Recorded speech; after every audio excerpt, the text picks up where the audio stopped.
ang mga nag-iinit na kaganapan sa likod ng pagpapasexy ng kapamilya celebrities sa isang controversial fashion show.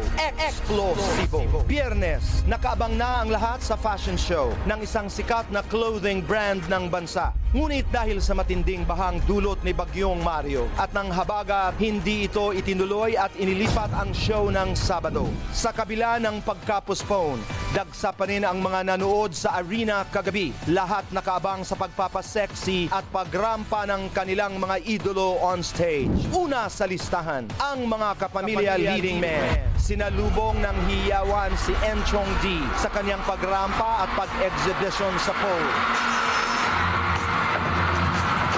Mas tumindi ang sigawan ng unti-unti nitong tanggalin ang kanyang suot na damit.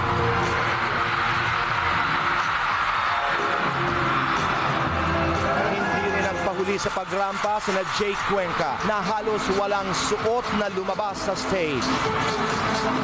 Hindi rin napigilan ang pilian sa paglabas ni Raver Cruz, Sam Concepcion, Dominic Roque at Joseph Marco. Sobrang naging worth it yung hard work ko and yung pagda-diet ko. Masaya kasi nga nakakatuwa yung mga tao kahit binagyo kahapon, pero nandito pa rin sila. Sobrang sexy ng show kanina kaya ang ganda. Ang mga primetime stars na sina Paulo Avellino at Coco Martin, agaw eksena rin. Kung si Paulo topless, si Coco mas piniling rumampa ng nakadamit.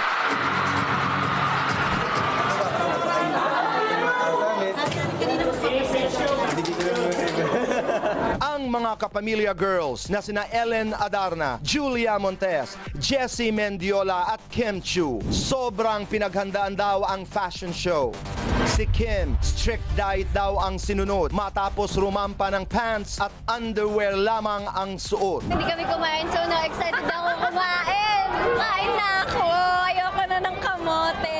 Gusto ko na ng kanin and pasta. Samantala, ang pinag-usapan ang paglabas ni Catherine Bernardo at Daniel Padilla. Kapansin-pansin ang mahigpit na yakap ni Daniel kay Catherine sa stage sa gitna ng intrigang ibinabato sa kanila ngayon.